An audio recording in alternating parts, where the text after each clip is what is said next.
Today on Quiet Arena Podcast. It's about grit. Kenneth Farrow. I was in the huddle before I was in the classroom. When you got a goal in mind, man, you can't worry about, the trials and tribulations on the way. Disruption always follows intention. Hey, you already knew that lesson. We added X amount to the wages, pay dues, profit margins. You're up with the union in place. The stadium is loud, the lights are bright, the crowd is cheering.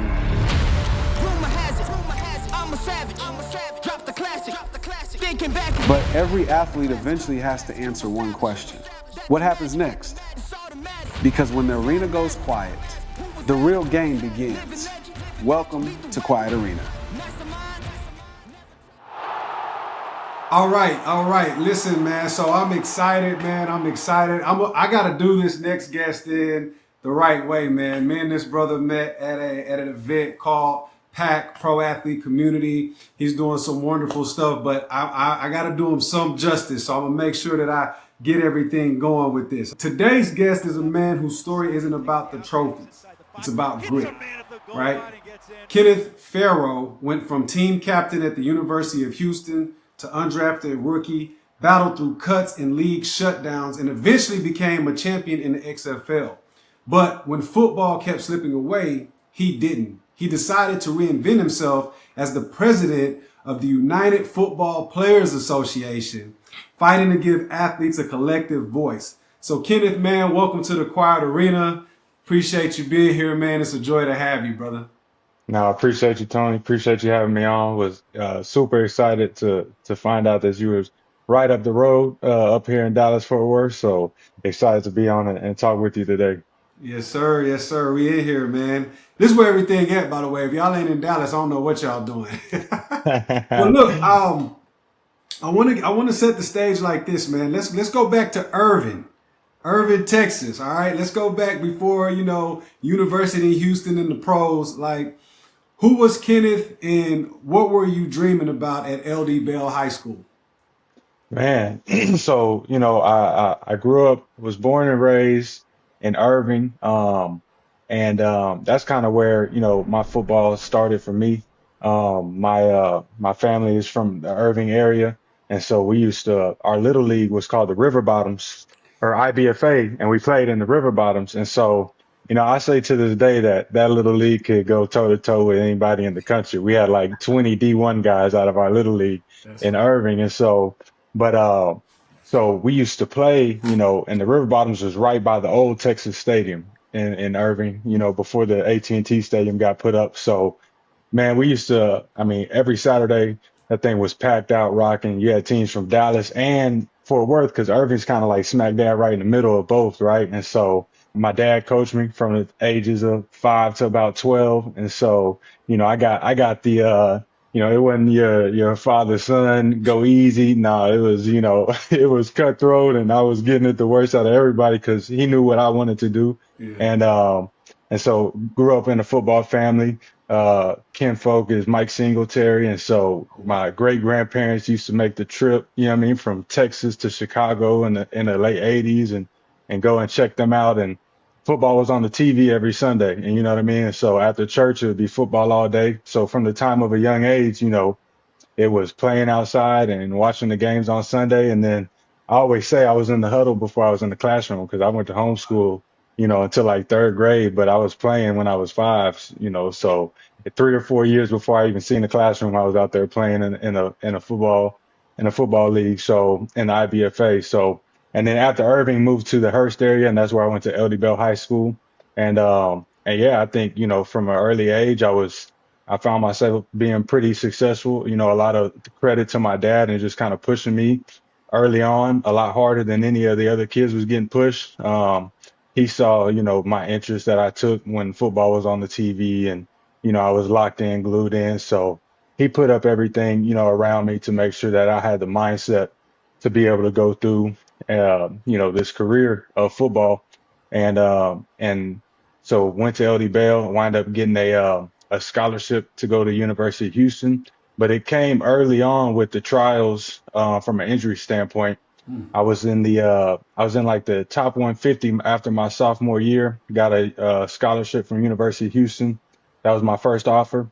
And then, they start rolling in, and I wind up committing to Colorado, my senior year and thought I was going to go there. Then the head coach got fired and wind up as like kind of like last minute before signing day was like, can I get in anywhere?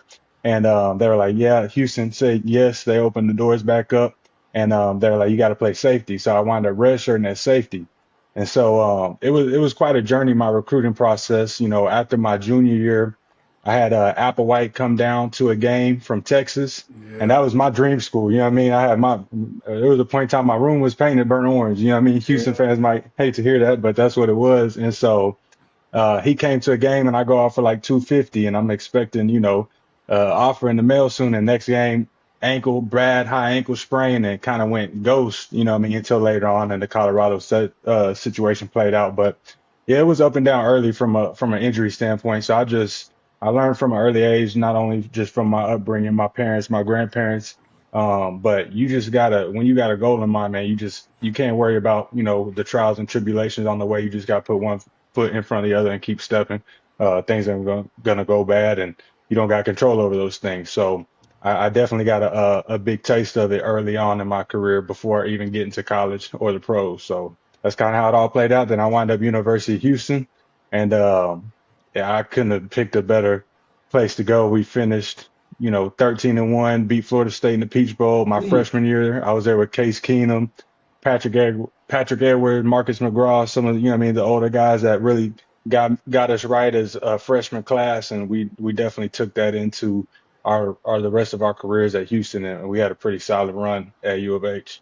No, absolutely, man. Who was the head coach of Colorado in U of H? Colorado when you were recruiting in U of H. I believe it was Dan Hawkins. I I think remember that. that. I remember that. Yep. Yeah, Dan Hawkins came in and Bieniemy was there at that time. So I was excited, just because of that alone. And then I just wanted to play, I want to play in the Pac-12. I was like, that's kind of how I looked at it. I was like, any school I can go and play against the top talent, that's where I want to go and compete against. So it all came full circle when, we got to Houston, we started winning and we started seeing some of those bigger teams in the bowl games and start doing what we were doing. But that was kind of my mindset. So and like I said, it was a couple of days before signing day where they were just like, they dropped me. And I was like, dang, head coach was kind of like, y'all are never coming to this high school again because he felt like, they did me dirty. So it was a roller coaster, man, for sure. Yeah, nah, bro. Listen, we telling people all the time, college was a business way before NIL, bro.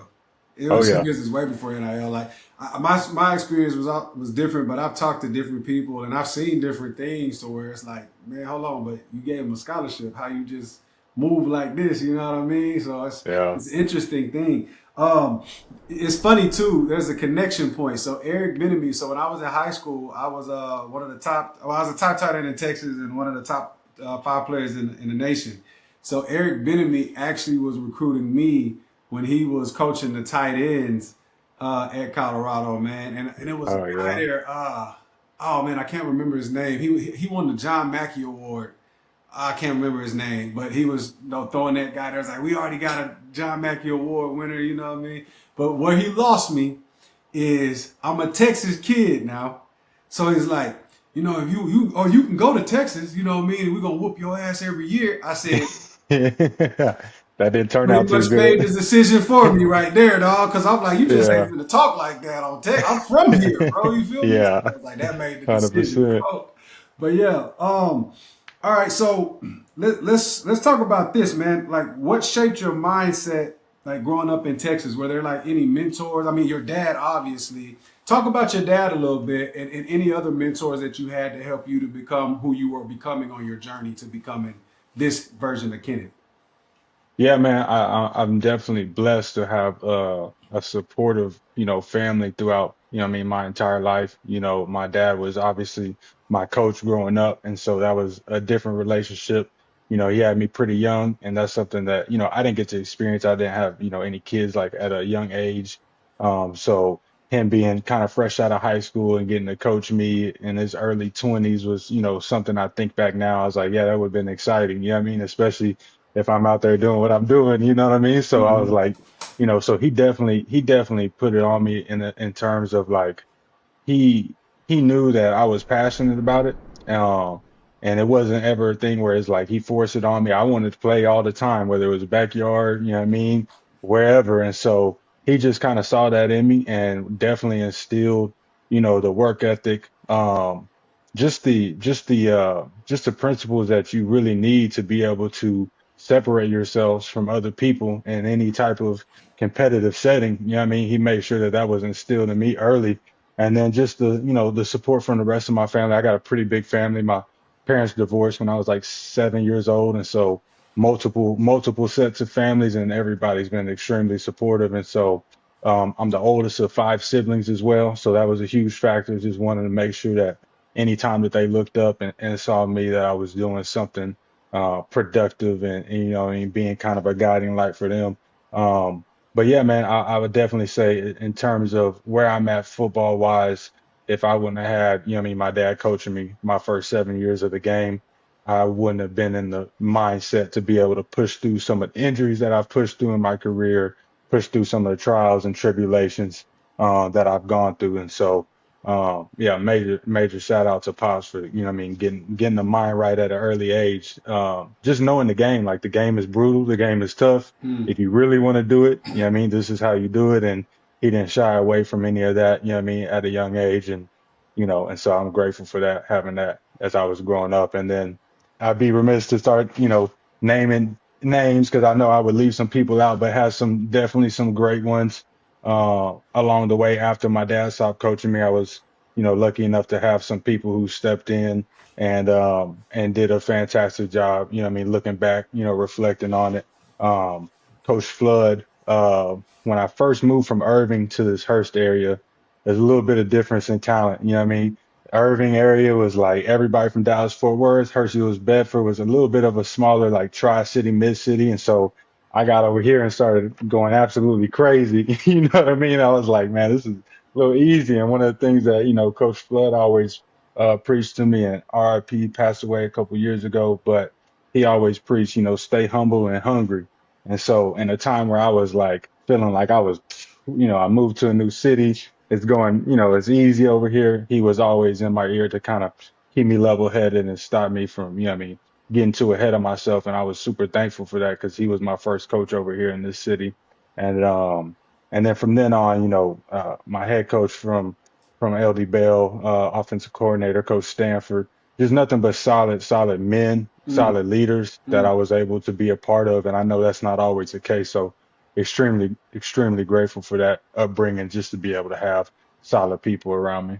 Yeah, no, man, that's so true, bro. Like, as I think about all the coaches, so um, my father wasn't around, so to be able to have good men like my uncle, I call him Pops, right? My uncle, he Yeah. was always present in my life, especially as a young age. You know that elementary to middle school time, even going into high school, man. Like a lot of the times, I just hung out with him. Like we'd be on the game. He knew how to. He was really good because he knew my competitive nature.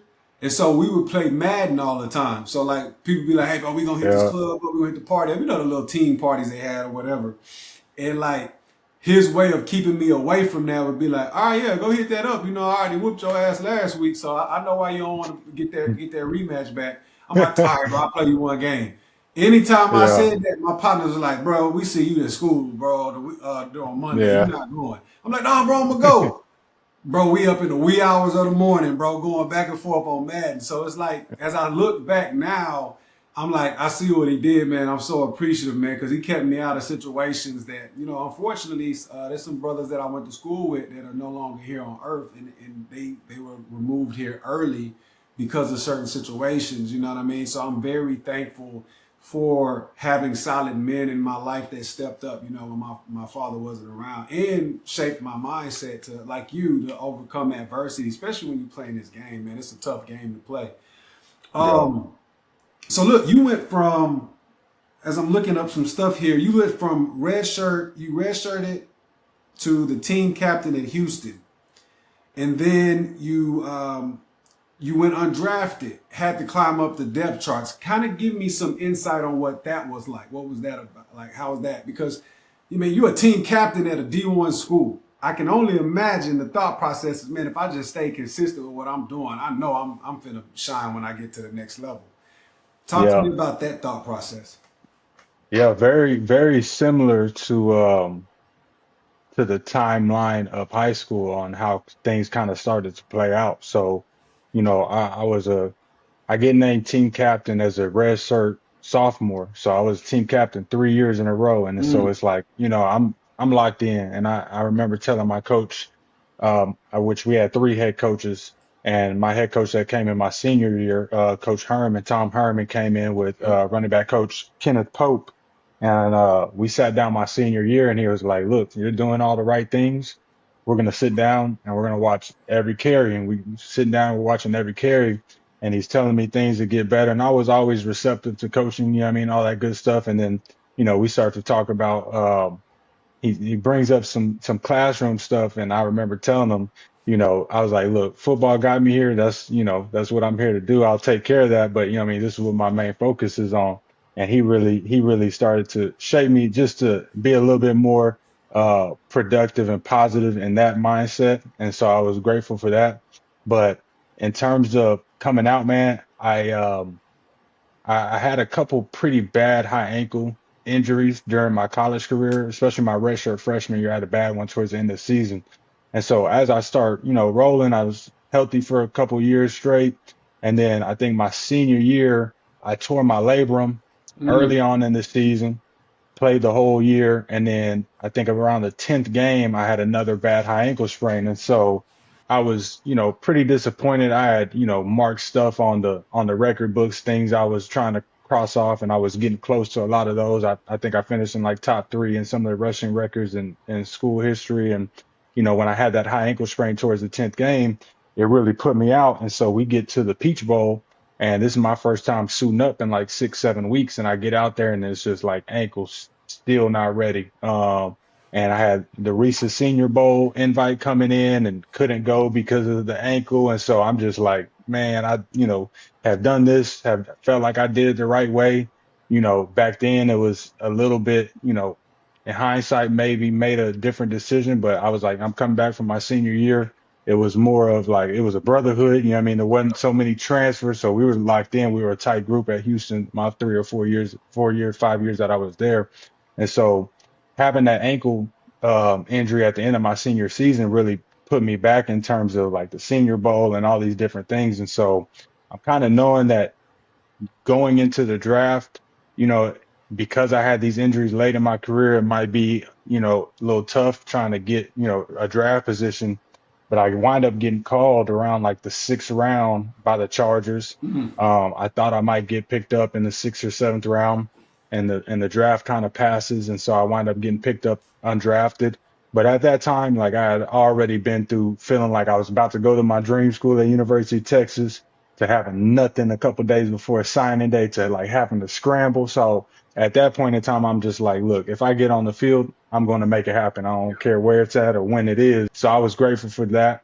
And then, the start of my career was just brutal, man. My very first game, shout out to Coach Ollie Wilson from the Chargers, kind of OG, and he was a very transparent and honest figure for me Yeah. early in my NFL career, and I needed that because, you're a rookie, you're undrafted, you're very much in the dark as an undrafted player. You know what I mean? Like you really don't know what's going on, in terms of am I going to stick, what I need to do to stick. I wasn't drafted. And so I remember my first game, first rookie preseason game, we're playing Tennessee, and I go out there and I wasn't really expecting the plays, and he just throws me in. He's like, all right, you're rolling. And so I go out there and I go off for like 80, like almost 90 yards on like 16, 17 carries, first rookie preseason game. Mm. And the very last play of the game, I get hit. I land like on the side of the ground and break my shoulder blade. Oh. And so then I get up, and it was crazy because you get up, it's the last play of the game, time expires, everybody's walking off the sideline, you know what I mean? And so I'm kind of getting up, I'm like, dang, I'm thinking like, is this like a labrum situation? And then I realized, no, it's not. Like something's messed up. I couldn't get my shoulder pads off. And so I don't really say nothing. Go in next day, like we out of practice doing like the walkthrough and stuff, and can't really raise my arm. I'm like, dang, something like really messed up. And so I go to Ollie and I'm like, man, this, you know what I mean? I think something's messed up. I can't really raise my arm. And so he was like, man, rest up and get healthy. You had a good game. And so 2 weeks pass, and the fourth preseason rolls around, And as an undrafted free agent, I'm like, I had one good game, but then I mean, I can't raise my arm. Like it's probably over with. And Ollie was like, man, if you got to get out there and do something. He's like, I'm gonna try to keep you, but you got to do something. So I go out there fourth preseason game. We're playing San Francisco and San Diego. I bust off like a 48-yard run, score a touchdown, and he was like, I mean, you're done, shut it down. So I wind up making the team, and but obviously it's like broke shoulder blade. I think I had fractured a rib that game too, and so it's just like I'm in shambles right now. You know what I mean? Not feeling 100%. I made it 53 like this, so I'm like, okay, whatever I got to do, I got to get through it. So we go, week 2 comes, and I get in a car wreck going like 60 miles per hour on the highway. There was a person stopped in the fast lane with their lights off, like at night.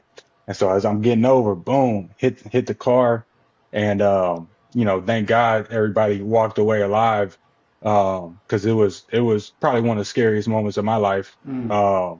Just never being in something of, what I mean, like that's intense. And so at that point, I'm like, luckily I can get up, walk, but I felt like my hip was broke from the seatbelt. And so I go in the next day, I tell Ollie what's going on. I'm like, hey man, this. And he's just like, he's just like, I'll try to help you as much as I can, but I mean, you got to get out there. And so I'm like hobbling the whole season. I'm just like trying to get through to the next year. And I wind up starting week 16 against the Browns, had another decent game, like, 50, 60 yards. But then I remember going to catch a swing, got hit directly in the back of my shoulder blade, and that was it. It dropped on me. I couldn't raise it no more.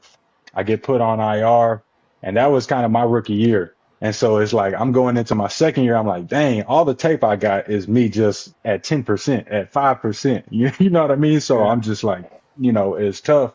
And go through the rehab process, come back second year, and kind of same thing happens. I go through preseason game. I'm having a decent game. Got a guy locked up on punt return, and a guy rolls up on the back of me, and boom, high ankle sprain again. And this time it's like, yeah, this is, the syndesmosis where they got to put the tibia, fibula back together, put a plate in it and all that. So boom, another 18 months of, recovery after ankle reconstruction. And I'll pause right there because you know what I mean. But that was my first 2 years. And it's just like just looking back, and it's just like, man, like I put zero healthy film on tape except for my first preseason game. And I'm going to my third year. So it was a tough start. It was a real tough start. That's man. Listen, bro. Like as I'm sitting back listening to this, I'm like, I know earlier we were talking about getting on. I was like, hey man, principle of life, man. Disruption always follows intention. Uh, Before we talked today, you already knew that lesson, man. I'm yeah, like, yo, that is absolutely. crazy, bro. Well, let me ask you this because, see, here's the reason why I love having these conversations is these are the things that, the fans or the common person doesn't get to understand about athletes. Going through all that you went through those first 3 years in the NFL, like wanting to get to that level, got to that level, and never really having the opportunity because of circumstances to really show who Kenneth was. But it seems as though there's a perseverance there with you to even continue to go at 10%. Talk to me about that space of perseverance that the common fan wouldn't know about you. Like, what did you learn in those moments about yourself? Man, I learned that if you got the right reason, uh, you can do a lot more than what you think you can do. Mm, And I think, mm, I think the if it had been me just wanting to do it for, selfish reasons for me, you know what I mean, I probably would have bowed out. But it was like, from the time I was, like I said, I grew up, I mean, watching clips of, Mike Singletary, he's Hall of Famer, you know what I mean? And it's like my goals and my sights were set like at an extremely high level. Like, I told one of the guys at the pack event last week, I was like, if it wasn't $50 million contract and Hall of Fame, it wasn't really success in my mind at the beginning of my career. And that blocked me from enjoying the successes that I had, even though they were in the midst of a lot of, turmoil. It still blocked me from kind of being able to enjoy those successes presently in the moment because it didn't feel like success at that moment. It felt like I'm, you know what I mean? just getting by it, you know what I mean? And I was. And so, back to the reasoning of it is like, yeah, my goal was always to be able to come back and nobody's got to work again. You know what I mean? That was always the goal. Especially having, so much support and, wasn't, we weren't like well off, but we weren't down bad, or anything like that. But I knew for a fact that like, I mean, this is what I wanted to make happen for everybody. And so, and like I said, I come from a pretty big family. And so, yeah, I'll say that to the perseverance, like my reasoning behind it was never really myself, and I felt like that was the only thing that kept me really not even thinking or questioning the circumstances that were going on. I just know I wasn't where I needed to get to be able to make the things happen that I want to make happen, so it wasn't done yet, you know what I mean? And that was just the mindset. And I think uh jointly put together with what my dad had instilled in me at an early age, it was pretty easy for me to just not stop and keep going. You know what I mean? So that was definitely part of it. Yeah, no, that's you said something. You said the job wasn't done, and it's so interesting. Obviously, I'm pretty sure many people have said that, but obviously when Kobe said it resonates, right? And so Yeah. that's also a part of your story because as I'm looking, you had the AAF that folded. Then you went XFL. Those operations paused, right? But you kept finding new ways to play. So how did that constant uncertainty, like, how did it affect you mentally as well as emotionally? It was I say all the time for the guys my age and a year before, a year after, like, and that went through similar situations, like we had kind of like, I mean, I call it what it is, like we had a bad little stretch of just like the opportunities, even though they were showing up, but it was like, getting yanked out from under us every single time. Yeah, And then within the opportunities, there was a little bit of instability. There was a little bit of uh, just not the greatest setup for us early on, which is, I'm sure we'll get to it later, but why, what I mean, me and Nick winded up, going to pursue like getting a union in place because like within those opportunities there wasn't like the biggest support from those leagues to the players when things hit the fan. And so one of the things is just, I think I was always extremely confident in what I could do, you know what I mean, on the football field. So it's just like, it's not a matter of like, I'm out here and I'm struggling to perform. yeah, I went to the AAF after spending 14 weeks on the practice squad with the Patriots, and having multiple opportunities to come up and get activated. And then like, Big Trent Brown went down in the practice. You're not going to bring a third running back before you bring a left tackle when you got Tom Brady back there. You know what I mean? So they was like, we said we was going to bring you up, sit this one out. Same thing happens with the DB. And so it's like boom, boom, boom. So we get to the end of the year and they release me and they're like, we want to look at maybe bring you back from the futures. And then the AAF pops up and it's like 250 for 3 years. I'm like, I'm going to go do that because I feel like I needed the opportunity just to go out and be like, all of my tape is me with broke shoulder blades, cracked ribs, damn near broke hip. You know what I mean? I just want to go out there healthy and get some tape on. yeah, So I go to the AAF and I go off. You know what I mean? I was one of the top running backs in the AAF. yeah, And so that kind of gave me a little bit of like a rejuvenation of like, I am still out here doing what I know I can do. yeah, So there's no hesitancy in like abilities or confidence. You know what I mean? After 3 years of not playing healthy, I go out there and do what I do. And so to me, it was just like, okay, something's gonna give on the opportunity front. You know what I mean? yeah. And I'm gonna make sure that I keep putting my place in there to be in line with that opportunity. But yeah, the back-to-back shutdowns was brutal. You know what I mean, to say the least. Yeah, and it's funny, man, because as I was like I said, I talked about it. I was doing my research. I was like, man, I kept following. Like, all right, here's the intention.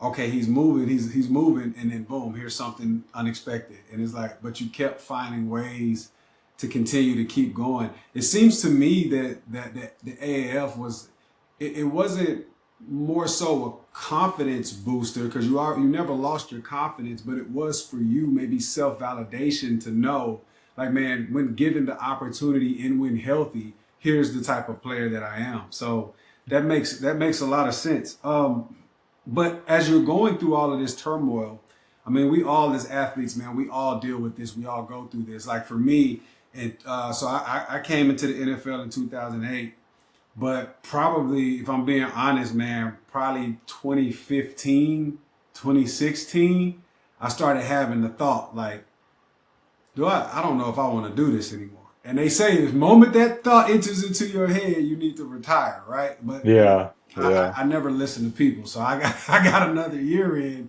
But 2017, bro, I go to Detroit and I come in, I'm 3:30. They're like, hey, we need you to get down. I'm like, all right, how much do y'all need me down? Because where I came from, they want bigger linemen. They run a different systems. Like, if you can get down about 3:18, we're good. Man, I came in at 3:13, bro. Like, I dropped it all. I'm running with linebackers. I'm in perfect shape.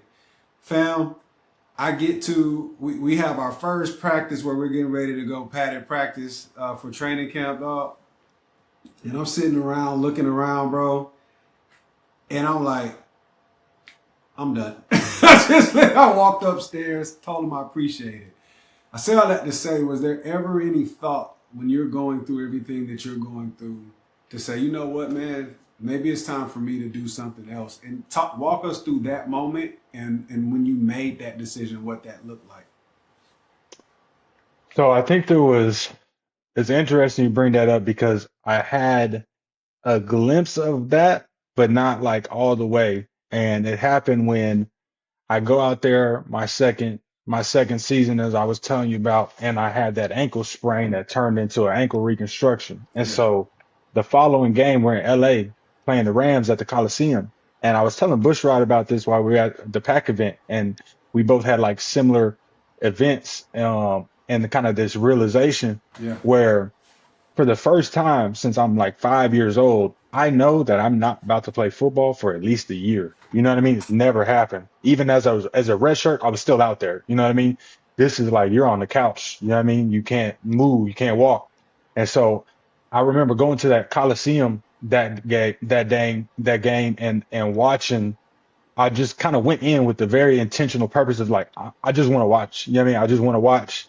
I've been through, a little bit of hell for these past year and a half. I'm just going to enjoy this. And that's what I plan to do. And so I remember walking in and watching like, and it was kind of like a perfect storm, right? You're in the Coliseum, so it's already given that kind of, that gladiator vibe. And Yeah. then I'm watching the guys run out the tunnel. I'm like, dang, we kind of big. Like we all kind of big out here. You know what I mean? It's big. Guys are moving. And I remember watching like I'm watching on the sideline and a dude gets hit on the sideline, like right in front of me.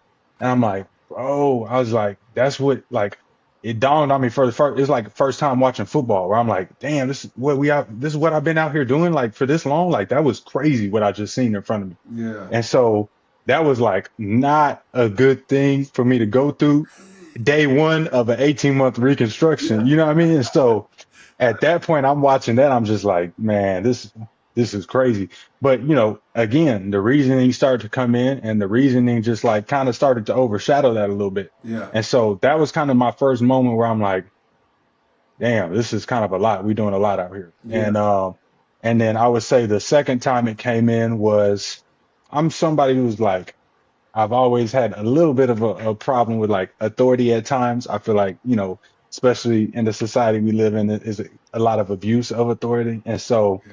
I think when we got to 2020 and I was in the XFL and we were going through COVID and stuff, there was some things that went down going into that season where it was just like it kind of gave me the fuel because I felt like things weren't being done right by the players. Yeah. And so that kind of is what pushed me into the union space. But honestly, in 2020, I thought I was done. I tore my plantar fascia right after things got shut down. They cut off our insurance, so I couldn't get a surgery. So I'm like, all right, I'm pretty sure I'm gonna be done. I can't even get a surgery to fix this at this point. Yeah. And so me and Nick Temple, I played against him at Cincinnati. We were on the same team in 2019 AAF.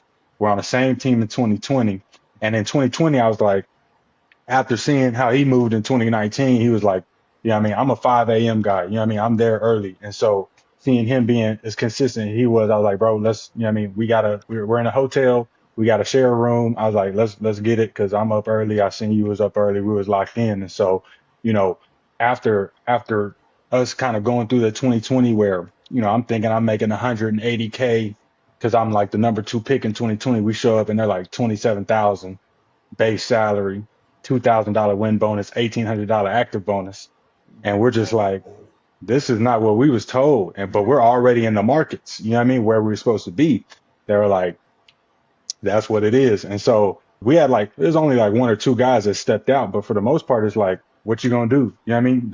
We didn't have a players union, we didn't have anything like that. And so after that season, and kind of it getting shut down, and then just some more craziness with the coaching staff, because what that did, it opened up a realm what I've never been a part of before, but like half our salary are tied up in wins and losses. So now it's like if the coaches weren't on this stuff, like it was a little bit of tension going on, you know what I mean? Yeah. And so it was a lot of tension. And so, we were losing. And so we kind of took it amongst ourselves that year to try to, right the ship and try to get things moving in the right direction. And then everything shut down. And so after that, I honestly thought I was done. And then that's when me and Nick went on to try to get the union up off the ground. And so then I really thought I was done.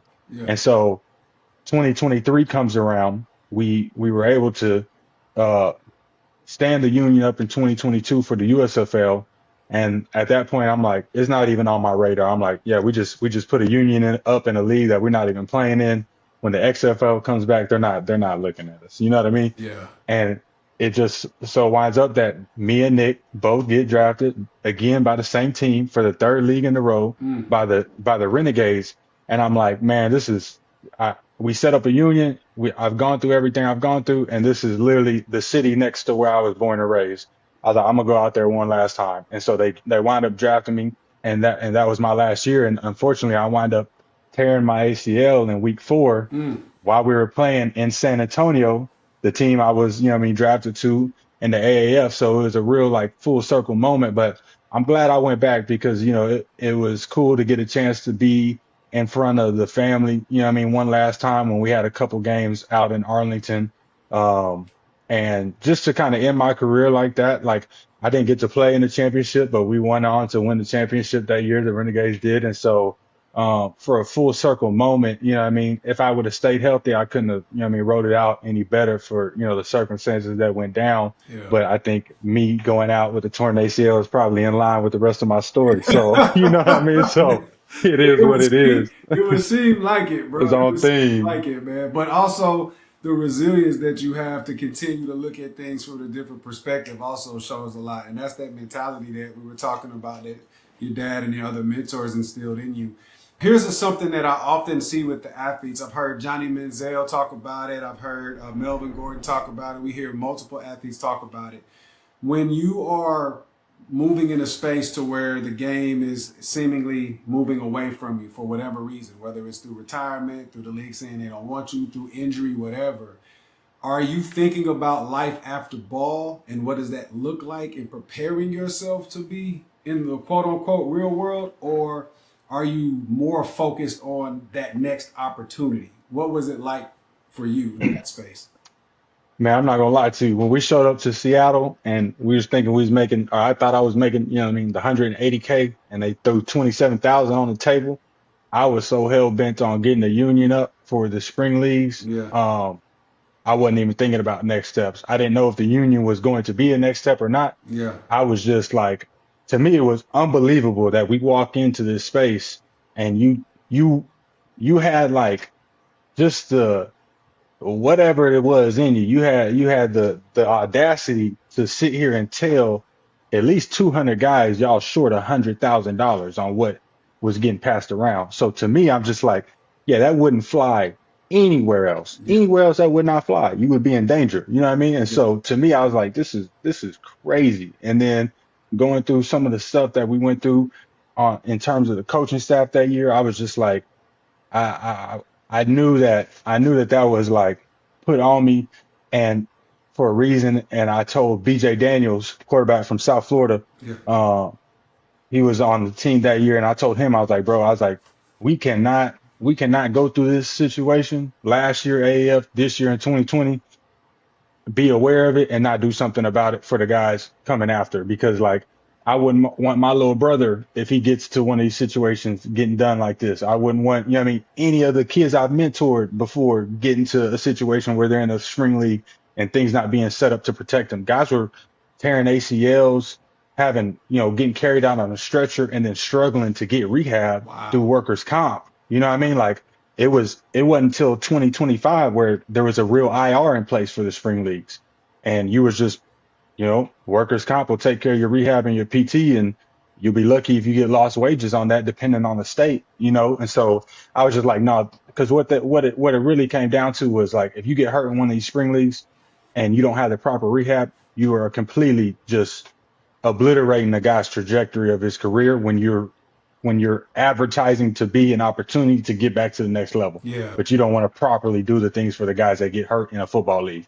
And so that really just sent me, you know what I mean? And I was like, no, we're getting this up off the ground, you know what I mean? No matter what it takes. So in between, I was salesman for solar, you know what I mean? Solar panels, you know what I mean? At the time I was driving Uber and Lyft. I mean, I've done anything and everything in between, as we were trying to get the union up. So, but I just knew that that was something that had to be done. And I was just like, I'm just not the one to sit back and just let everybody get over on us. You know what I mean? So Yeah. that was my mindset. So I would say that I'm just now getting into the space after feeling like we've got the union up and running. And, this ain't $1 million union. You know what I mean? All of us work, you know what I mean, multiple jobs and stuff. And so it's like, yeah, now that we've got that up, I'm excited to finally be able to be in the space where I kind of, through the work that I've done, kind of feel like I do have like where I want to head on my personal endeavors. And I also didn't want to do or start any personal endeavors because I felt like there was so much reliance on the union Yeah. from guys to be able to have it done the right way. And so it wasn't until this year we won, $110,000 worth of IR medical grievances where I felt like, okay, we got testimony, we got substance, the systems are in place, we rolling. Now I feel like I can step away and like get started on my own thing. And, thanks to, like I said, wouldn't have been able to do it without, my family, and the people that support me, obviously, so, just the patience to be in tough situations, as we've been moving these last 5 years. So it's definitely been a journey, but I'll say that I'm finally kind of getting to that space where I'm excited about, kind of what's next. And I got, things on my radar that I'm be working on.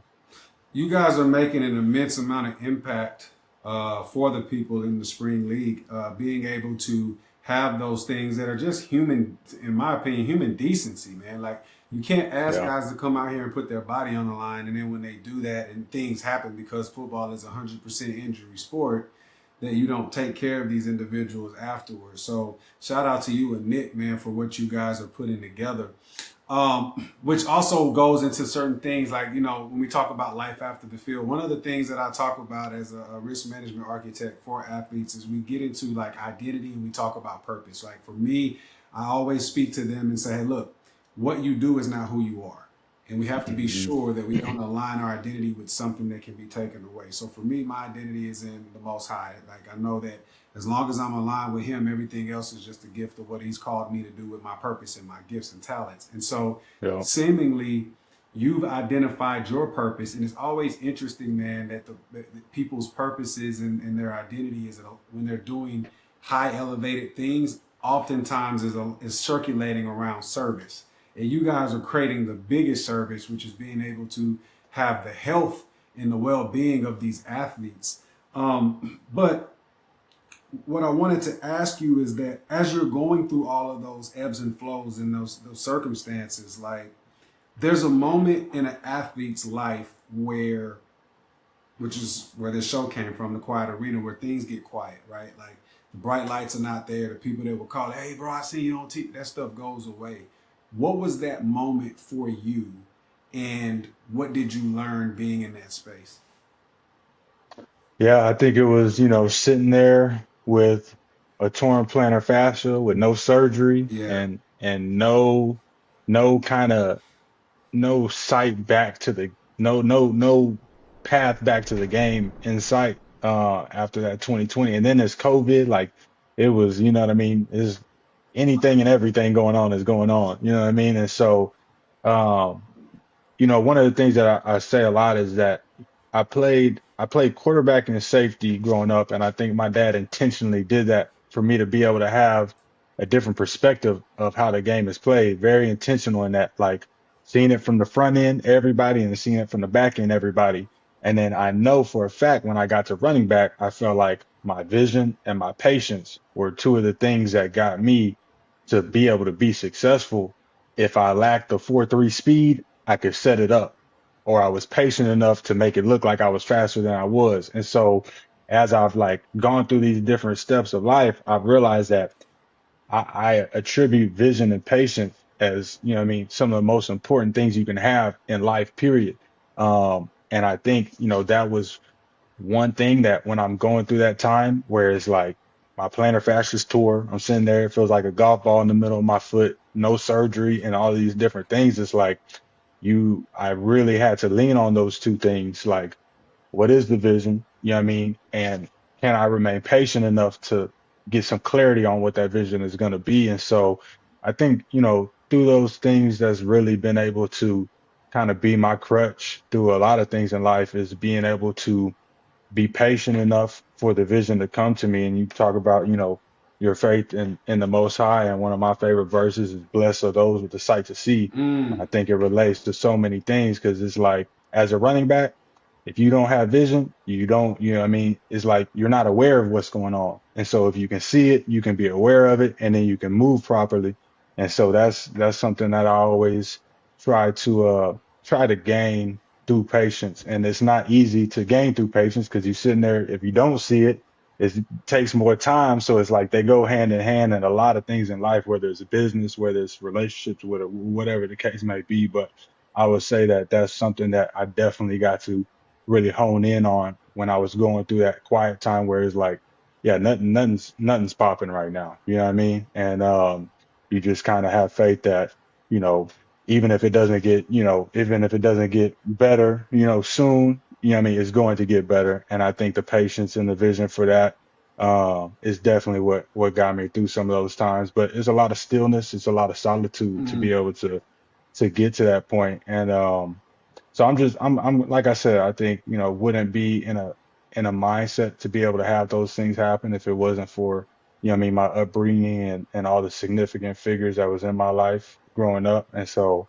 just always extremely, extremely grateful for them because, I know for a fact, I mean, your environment and the people that you're around, I mean, very much shape you, your programming and things like that. And so just grateful for that because I know going through my journey, there was times and points where it was like, man, I could see, not that I would have the thoughts, but I could see how if I wasn't equipped with the things that I was equipped with, Yeah. how this point right now, sitting here Yeah. where I was at, I was like, yeah, like you could make that choice to slip down, you know what I mean? And it could get ugly. So yeah, just extremely grateful for the people who was able to shape my mind as I was growing up. Man, that's heavy, bro. One of the things you talked about is your father being able to place you in different positions to give you vision and clarity about the field. You were able to leverage those transferable skills, vision, clarity, identity in life. And I say this all the time, man. One of the biggest decisions that we'll make is understanding our purpose so that we can operate and align in that. And then two, our life partner. Talk to me about Vidi, man. What has she meant to you and like how has she helped shape your perspective on what really matters in life? Yeah, just being a rock, I think a lot of times as men we go through these a little bit of like dark times and I think one thing that she's taught me and one thing that I've learned a lot is that like I think I may be handling something well just because I'm able to put it to the side or ignore it or push it down and it's like no, actually, you're not handling that well. You know what I mean? And so, but I think the patience from her to be able to like articulate that to me in a way without like taking offense or taking it personally. Uh, like I said, just kind of being a rock in that standpoint and being able to just kind of help me through some of these things where it's like, yeah, I don't see it because I'm going through it, but you can see it and you're able to tell me about what you see. And so back to the vision and then back to patience of her being, I mean, patient with me for not seeing the things that she sees so clearly. And so, it's definitely wouldn't be able to do any of this stuff, you know what I mean? If it wasn't, for her being by my side and being patient, being able to just the growth that we've had, together, of her being able to call things out. And it's like, yeah, business and what we're doing is like it's not been, the greatest, but it's been going up. And to not be able to see or realize some of the stuff where it's like, okay, business is going, this is going, but like, what about me personally developing as, what I mean, as a human being? And it's like, boom, she's been able to step in and kind of show me things that I wasn't able to see for myself. So just, extremely grateful and couldn't be more, happy to have that type of relationship. That's what's up, man. Well, shout out to VD, man. Listen, I'm a big proponent of, your significant other, man. Like, we can have our own thought processes of what we feel and what we believe we are, but there's other people that are with us day in and day out. They're gonna have a different and deeper insight to who we are. And when you have a good one that's able to say, "Hey, look, babe, this is what I'm seeing. This is what you're showing. I don't know if that's what you're meaning to do, but this is how it's coming off. Yeah. Maybe we should evaluate this." Man, it really does help us grow, man. So I want to, shout out to VD, man, and shoot, man, she's doing a great job, brother. She's doing a great No, job. absolutely. This segment here, though, I do want to jump into the union a little bit. I know we've kind of danced around it, but I really want to dive into it because you're leading a players union. Who do you feel that you've had to become to be at the forefront of that? Because that's not just something where you say, I don't like how this is going, I'm going to do something about it. Like, no, there's a commitment there, bro. And all that Yeah. motivation can go away when you start getting diving into the depths of these things. So who did you have to become this person that takes that leadership role and say, hey, I'm planting my flag here, and give us some more insight on what that process has been like, in the elevations and some of the challenges of being a union founder. Yeah, I think obviously just, first and foremost being able to, have uh my partner and co-founder Nick kind of be alongside with me and kind of go through these challenges and tribulations has definitely been huge. And I'll say, what gave me a lot of confidence was that, like I mentioned, I think out of, and most people say this that have played sports, but out of all the accolades that come with playing, I think being like elected a team captain from your peers out of all the accolades is something where it's like, what I mean? These guys have shown that they got respect for me, what I mean, year after year. And so, and then even at the pro level in the XFL was also named captain. And I think that gave me not all the way just because, I naturally had it, but like that felt like uh, something where, the guys definitely trusted me in terms of operating and navigating things within the season. And so it's like, okay, I have that background. The guys definitely, they have a certain level of respect for me.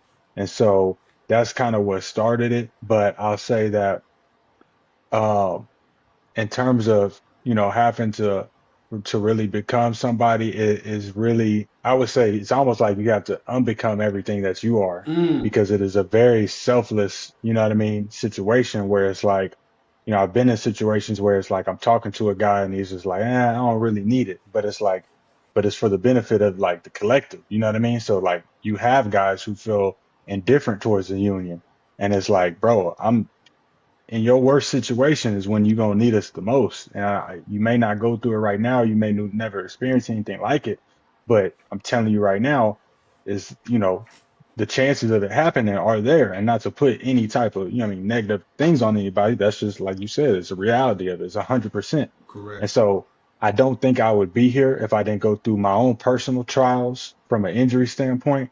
I was able to lean on some of my player reps when I was in San Diego, Adrian Phillips, Trey Boston, just older veterans in the locker room where when I was going through what I was going through, they were like, make sure you do this, make sure you do that. And so to get into a league and where it's like there's not even a place where you can go and do that, I was like, oh no, this ain't right. Yeah. You know what I mean? This Yeah. this isn't right. And so it started out with a couple bankruptcy cases where it was like there was bread on the table. Nobody informed us of how to, obtain it. And so we started to do our work there where it's like, okay, can we get this deadline extended? Because we got 400 guys that didn't even know about this.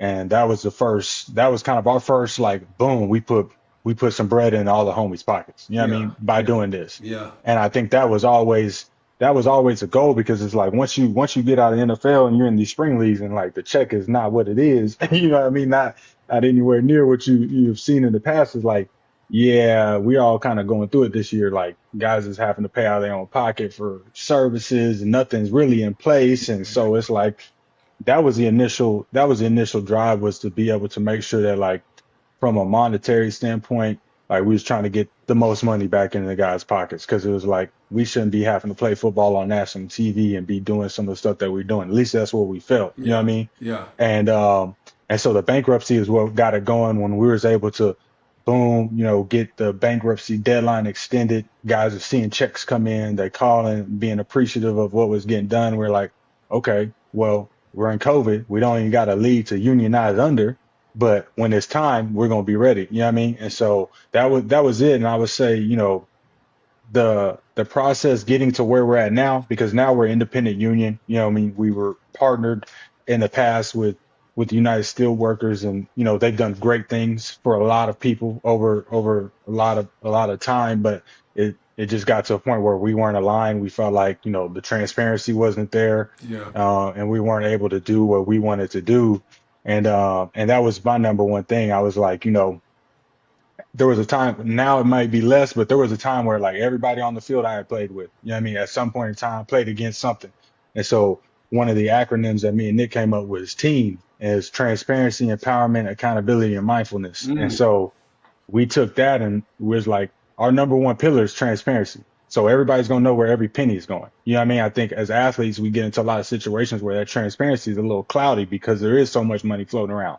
Correct. This is the situation where there's not a lot of money floating around, so that transparency needs to be at a premium. And so that's something that we've always, you know what I mean, we've held in place, and will never go away as long as, what I mean, we're at the helm of things, is that transparency. But it has been, like I said before, there's guys that understand it, there's guys that get it and they get on board right away, and then there's guys that, for whatever reason, whether it's fear of the league, the coaches getting cut or something like that, being a part of it, they shy away from it. There's guys that um, just really don't understand it, but it's like no matter what, the union has to do and provide for everybody that's, in the league. So it's like, I think for the guys that can do, you know, and understand just the simplicity of, like, with the union, we added X amount to the wages.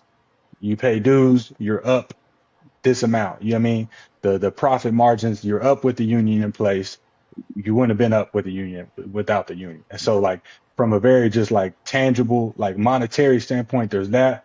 But then from these other situations where we're trying to put in place, all the local resources around DFW to try to get memberships off of all the local shops and Mm. things like that. It's like that's where we're really trying to come in and just make the day-to-day life inside of a spring league easier for guys, because playing in the spring league, getting picked up by a team and trying to go 18 games, 20 games, whatever they're trying to make the league now, is like, that's a rough year. That's a rough year of football for you. Your body is going to need everything it can get in terms of being able to stay healthy that for that full year. And so we're just trying to come in and fill the gaps where we feel like the league um, has unfortunately not come in and done, but obviously grateful for the opportunity for it even being there. You know what I mean? There was a time where, like, you wanted to play alternatively, you got to go to Canada. Now that's Right. not the case. Yeah. So we're extremely grateful for that. And but at that same time, it's like, just because the opportunity is there doesn't mean that it can be done in not a way that serves the players in these different realms that we're talking about. No, that's well said, man. And that's why I'm so excited about what you guys are building, because to your point, man, I couldn't imagine, like, I know what I've been through as an athlete. I couldn't imagine being in a situation to where I'm putting my body on the line, and this is all that I'm getting for it as it pertains. I'm not even talking about financially. I'm saying like from just the health standpoint, like being able to recover. And the thing is that's interesting as I'm listening to your story and the things that you're saying is that having healthy players actually benefits the league. Don't you want your best players out there putting the best product on the field to be able to encapsulate more a bigger fan base? That it would just make sense. Right. But I don't know, man. Everybody's not meant to be an owner, you know what I mean? So there's that. But from your seat as the UFPA president, as one of them, right? Even in the spring league, what are the players still unprepared for when their careers end? Whether that be like financially, mentally, emotionally, or even legally. Like, what have you seen? I think it's, it is very universal in terms of like, I put it like this. We were in a unique situation where we went from NFL to spring league, and there was kind of like this middle ground where it's like, okay, you're at the NFL, you're up here, and then there's a little bit of a drop off to the spring league, and you kind of get a taste of what real life could possibly be like because you're all of a sudden now the money that you're making is teacher. You know what I mean? Is comparable to all these other different, you know, professions that um you don't really get to even like get a glimpse at while you're in the NFL. You're not even thinking about that. But once you start making, 50,000 for the year, you start to look at other things. And so in that sense, I feel like the guys are, a little bit more forward thinking into like, okay, what could I do next? But there's still this, I think the biggest thing that I've noticed is that in football, you have these principles that are in place for you to be successful as a team. Yeah, And I think one of the biggest ones um, is that accountability, that transparency, where it's like once something goes wrong in a game, everybody in the organization is watching film in front of everybody. And we're going to be able to call out things, we're make adjustments, everything's going to go right. I think a lot of times what I've seen is like when guys start to dip their foot into other spaces and professions, is like not everybody operates off of this one common goal. There's a lot of different goals and individuality within some of these other spaces where you get in, and it's like that team aspect of things is really ripped away when we're so used to being able to sacrifice and contribute to a common goal, to a team goal, and it's like that's just not where you're going to find yourself in. Unfortunately, a lot of times when you're leading the game and trying to get started into something else, especially if you're trying to start, something on your own, it's a little bit even more of a yeah, harder path to get everybody moving towards something that you have in mind. You know what I mean? And to be able to relay that. And so I think there's a little bit of when you talk about identity and things like that, it's almost like a shift where it's like the sacrifices that you made for everybody on the teams that you were playing on for years and years and years, you is going to be hard pressed to find those things in these other spaces. And don't let that agitate you as you get into those other spaces. You just got to learn how to take the skills that we learned in football and best apply them into the places and spaces that you're going to be walking into, to your next job and to your next, path of life. And so I think that is something that I've seen a lot. And then obviously just the pull away from the game. We've been hardwired from a hormonal standpoint, from an emotional standpoint. Like we're not going to find too many $80,000 packed stadiums or any type of fields like that. yeah, And one of the things that I say a lot to the guys is that like success after football is so slow, is it doesn't look the same. It's not like boom, something happens, boom, a bunch of applause, but yeah, like no, you can go 2 years, 3 years, slowly, slowly, slowly building, and it's crickets until you finally get momentum. And so I think to rewire the brain on what success looks like outside of sport is something that is pretty difficult because it's like we're looking for some type of hit, some type of high, and it don't come in the real world. You know what I mean? You can't expect what we got from football from hitting a weekly win or some type of accomplishments during the season or yearly awards. It's like they don't give those out in, in these other spaces. You know what I mean? You really gotta get honed in on what the process looks like and find those, parts of the process where you can get excited about it. The small wins, because that's all I feel like afterlife. That's all it's small wins. There ain't no Super Bowls. You know what I mean? Mm. Um, so being able to kind of translate those small wins into some of the successes that you attribute to is super important because, yeah, you're just not going to be finding the highs that we found in playing the sport. You know what I mean? They just really don't exist just by nature of the setup alone. You know what I mean? That listen, bro. I'm over here. I'm trying my hardest, man, to just let you go because I'm like, bro, you dropped so many gems right there, bro. Like, man, I'm thinking about my own journey. Like, I've been in my space for almost a decade, bro, and we're just now getting to the point to where that momentum is starting to climb in hockey stick, man. And I tell people all the time, it's like the difference between like real world and ball is just what you said. Just to expound a little bit on what you were saying is like, man, you could be doing something for 5, 6, 7, almost 10 years and not see the momentum shift and swing upward. That's that faith. You just gotta Yeah. you gotta be in the wilderness, so to speak, like the Bible talks about, for a while before you can get to that promised land. And so what I believe is it teaches you is that is the thing that you're doing, are you really committed to it? Which is Yeah. like what you're building with the union, and then what business looks like. There's so many similarities because you might not see the instant result, but you're doing the right thing and you feel it purposed in your heart. So you just gonna keep going, and then eventually, every once in a while, you start seeing those little nuggets. That's like, yep, Yeah. okay, I see it. All right, that was from 2 years ago, and it's here. Okay, I just got to keep going. So yeah, that's good stuff, man. Well, look, here's I want to ask you this. This is a leadership question for you. How has fighting for the collective bargaining changed your view of leadership and what it means to basically like win off the field? For one, like I said, there's an aspect of it that's like completely rooted in like selflessness. You know what I mean?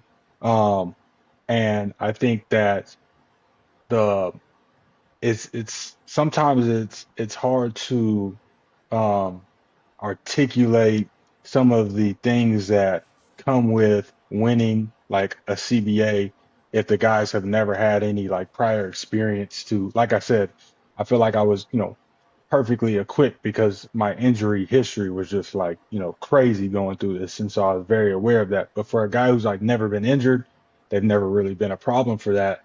It's like when we have conversations with guys, it's because we're in a bad situation. Yeah, We're in a bad scenario and we got to get out of it. Right. And so it's not, it's not like, there's not too many moments where we're stepping in and intervening to do our job where it doesn't relate to something that's bad happening. You know what I mean? And yeah, so I think, it's not to say doom and gloom, but we are putting things in place for when a guy is at his worst, it's not going to get worse. You, yeah, you know what I mean? yeah, And so I think that's been something where it's like it's not that we're selling that, but it's like it's hard to like get guys to buy into worst case scenario. You know what I mean? Because it's like nobody even wants to think about that. yeah, You know what I mean? yeah, Like, and I'm like, so I think from a leadership standpoint, it's had to be about finding ways that to be able to translate and articulate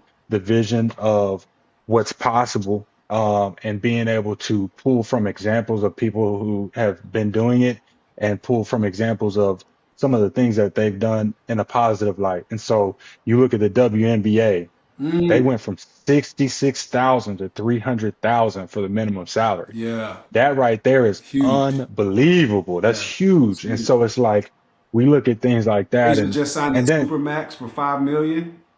5 mil. Huge, man. Yeah. Yeah, Yeah. And so it's like pulling from other arenas like that has definitely been something that's helpful. But then in a lot of the ways too, it's like, one of my favorite things that I heard a lot from multiple people was like, you want to leave something better than you found it.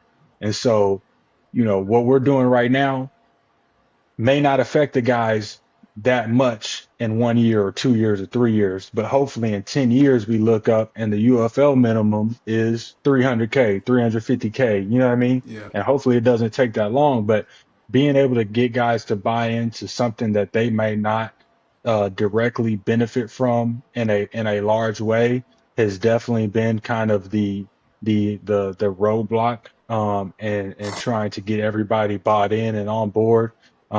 And so I think it's been it's been it's been insightful for me because you got to learn how to work within those confines of, you know, this isn't completely about what's happening right now. This is more for the collective to get somebody's mindset from kind of an individual basis to like this is for everybody moving forward.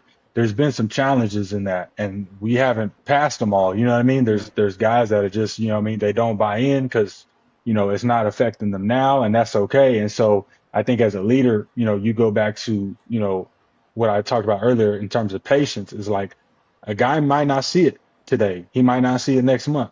He might not see it next year, but as long as you provide that space for Mm. them to be able to come into Yeah. and you don't shun anybody for not seeing it. It's not their fault that they don't see it. I've gone through, like we just talked about, there's stuff that I didn't see, from a relationship standpoint, and it took me a while to see. So it's like coming from a place of love, really, and really just support. Like, I know you don't understand it now, but when you do understand it, I'm still going to be here like I'm here today. Love. And so I think that's been the biggest, kind of learning curve, from a leadership standpoint, because it's like, bro, what are you talking about? You know what I mean? Like, we're trying to get things better, and some guys just don't see it that way. And so being able to have that self control and being able to understand that, like, at some point, what I mean, he may come back. And if I react out of, what I mean, anger or frustration, what I mean, the chances of him coming back and never realizing that are little to none. And so just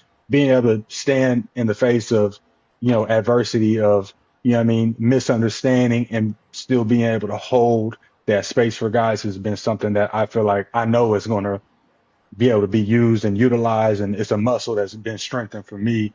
And something that, what I mean, I'm very grateful because a lot of things in life are like that. You know what I mean? And so that's definitely been one of the biggest curves where it's like, you just got to hold that space for people. You know what I mean? Man, absolutely, bro. Like more than you know, bro. So I'm in the financial space, and one of the tools that we leverage for guys that are athletes is insurance. Being able to not, I mean, they use it as a risk management tool, but also like showing them like, hey, man, like if you put this aside now, that club money, that vacation money, like if you put just a small bit of that aside now, then at this particular point, you're gonna be glad that you did. But bro, like instant gratification, man. Like most people want Uh, to sacrifice long-term success on the altar of short-term gratification, and it's like they can't see it until the game is gone. And you then know, you're a little older, you start thinking about, dang, I blew 30 here, I blew 100 here, I bought this for 50 racks. Like you start tallying it up, and it's like, yeah, bro, if you would have just that $1 million that you blew, if you would have placed that over here, this is what it would have been doing for you for the rest of your life. And it's like they can't see it. It's sad because like as the person that sits in the seat like yourself sitting in the union seat, you've been through things, so you understand the importance of it. But like you said, you just got to hold space. So I'm listening to you talk. I'm like, man, this is similar to my industry, bro. Like that's how it is. But man, I want to say this, man. I appreciate you taking the time out, man, to give us some insight, telling us about your story, telling us about what's going on with the union and spring ball. We always end the segment like this, man. This is our signature question that we ask all of our guests, man. So when the arena goes quiet, what part of you remains that the game could never take, and what are you building with it now?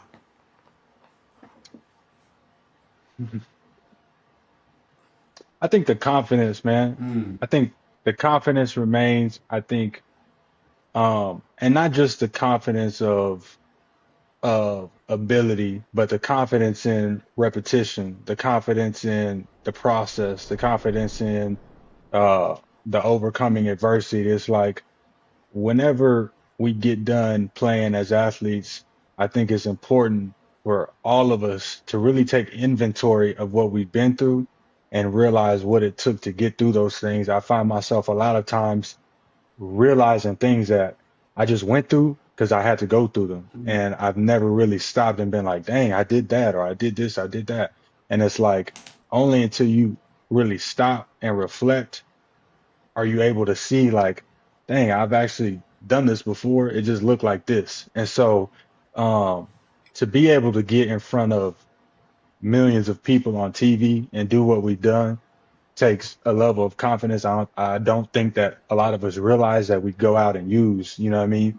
And so I would say if I could leave anybody with that, it's just like reflect on that journey. I know there's a period of time where it's like you get done and you're like, I don't want to think about nothing. You know, I don't feel like going back down the journey, but like go back down the journey and take inventory of the things that you've done and understand that all those things are still in you and they're just waiting to be used in other places, and don't ever let that confidence, you know what I mean, waver. Man, I love it, man. I appreciate that, man. Where can the audience find you, bro? Find me on Instagram. That's my main place. It's two underscores and it's Farrow, but if you type in Kenneth Farrow, I pop up. That's kind of the main place that I'm on. Awesome, awesome. Well, look, for everybody that joined us today, I appreciate you guys, man. As you can see, this brother is doing some amazing things. This is the locker room, man. Quiet Arena is the locker room. We just had locker room talk, so appreciate you joining the Quiet Arena. And until next time, it's your man, Tony the Tycoon. I'm out. Living legend, lethal weapon, mastermind, never tried, tell 'em all.